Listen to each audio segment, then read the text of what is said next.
Olá pessoal, estamos aí com o nosso segundo vídeo da nossa série de mensagens Erros e Acertos do Rei Davi.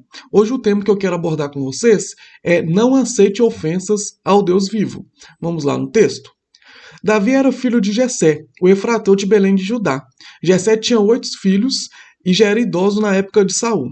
Os 3 filhos mais velhos de Jessé tinham ido para a guerra com Saul. Eliabe o mais velho, Abinadab o segundo e Samá o terceiro. Davi era o caçula. Os 3 mais velhos seguiram Saul, mas Davi ia ao acampamento de Saul e voltava para apacentar as ovelhas de seu pai em Belém. Durante 40 dias, o filisteu aproximou-se, de manhã e de tarde, e tomou a posição. Nessa ocasião, Jessé disse a seu filho Davi: pegue uma arroba de grãos tostados e 10 pães e leve-os depressa a seus irmãos no acampamento. Leve também esses 10 queijos ao comandante da unidade deles. Veja como estão seus irmãos e traga alguma garantia de que estão bens. Então, eles estão com Saul e com todos os homens de Israel no vale de Elá, lutando contra os filisteus. Levantando-se de madrugada, Davi deixou o rebanho com outro pastor, pegou a carga e partiu, conforme Jessé lhe havia ordenado.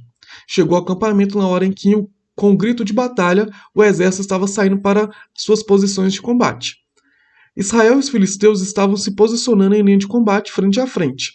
Davi deixou o que havia trazido com o responsável pelos suprimentos e correu para a linha de batalha para saber como estavam seus irmãos.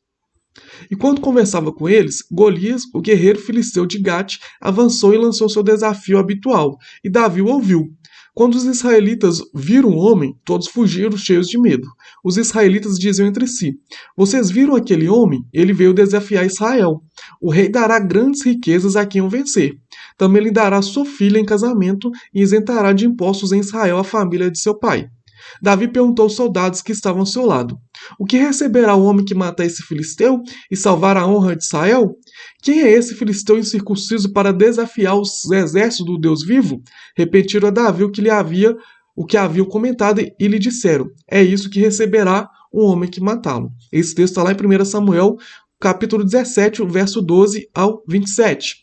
Então aqui a gente tem que entender que Davi, ao chegar ali no campo de batalha a pedido de seu pai para trazer alimentos para seus irmãos, ele escuta o gigante Golias trazendo ali algumas palavras, pronunciando algumas provavelmente blasfemas, algumas acusações ali contra o povo de Israel e contra o Deus de Israel. Provavelmente deve ter dito por exemplo, algo parecido com: cadê o seu Deus? Vocês não são tão fiel ao seu Deus, vocês não falam que seu Deus é tão fiel, seu Deus não é aquele que tira do Egito, não é aquele que liberta, então pede eles para libertar agora de nós, dos filisteus. Provavelmente foi algo parecido ali que Golias tinha dito.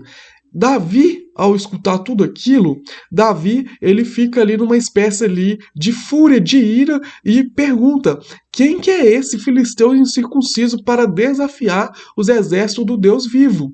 E aí Davi se dispõe ali para guerrear contra o filisteu. Mas antes da gente falar sobre essa disposição de Davi, sobre guerrear contra o filisteu, que a gente vai falar muito no próximo vídeo, o que eu quero trazer aqui para nós nesse vídeo de hoje é sobre aquilo que Davi escutou e ele não deixou, assim, vamos dizer na nossa linguagem de hoje, não deixou barato. Ele não queria ouvir aquelas acusações contra o seu próprio Deus, contra o povo de Israel e ficar apenas calado. É aquilo mais ou menos que aconteceu quando os apóstolos são presos lá em Atos, quando Pedro e João são presos e eles falam: vocês não devem falar desse nome de Cristo mais. E aí Pedro e João diz: nós não devemos de falar daquilo que temos visto e ouvido. Então, quando vinham acusações contra Deus, nós não devemos de falar, nós não devemos deixar de falar daquilo que temos visto e ouvido. Se alguém traz uma ofensa contra Deus, devemos ali falar assim: não, não é por aí, não é isso aqui.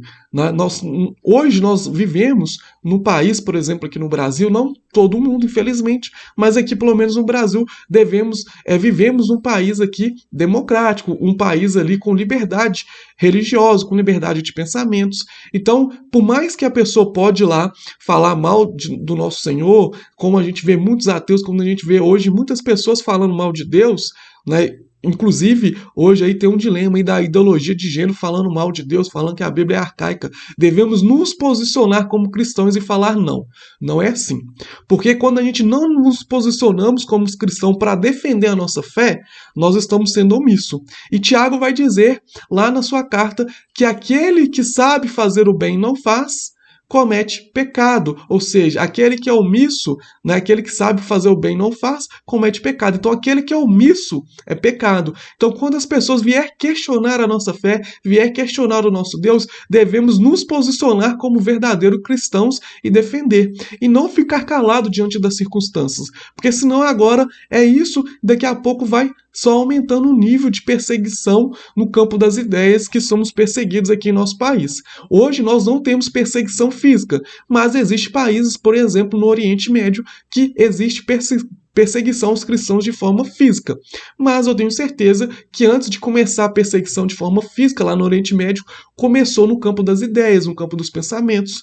Então, para que a gente não deixe que essas perseguições virem perseguições de forma física, nós, como cristãos, devemos nos posicionar, nunca ser omisso, porque quem comete um pecado de omissão já é um pecado, já uma omissão já é um pecado. Então não adianta falar assim, mas eu não estou mentindo, eu estou omitindo. Omissão, segundo Tiago, também é um pecado. Amém, pessoal? Então espero que tenha ficado claro, espero que a gente aprenda com esse exemplo de Davi e nos posicionarmos diante de confrontos, diante ali de situações ali que as pessoas que queiram ali negar a nossa fé, queiram ali nos fazer desanimar, queiram ali nos fazer retroceder. Mas sim, olharmos para frente, avançando sempre, defendendo a nossa fé, nos posicionando ali contra aquelas pessoas que tentam difamar a nossa fé, assim como Davi fez ali contra ali o gigante. Espero que tenha ficado claro, espero que vocês tenham entendido.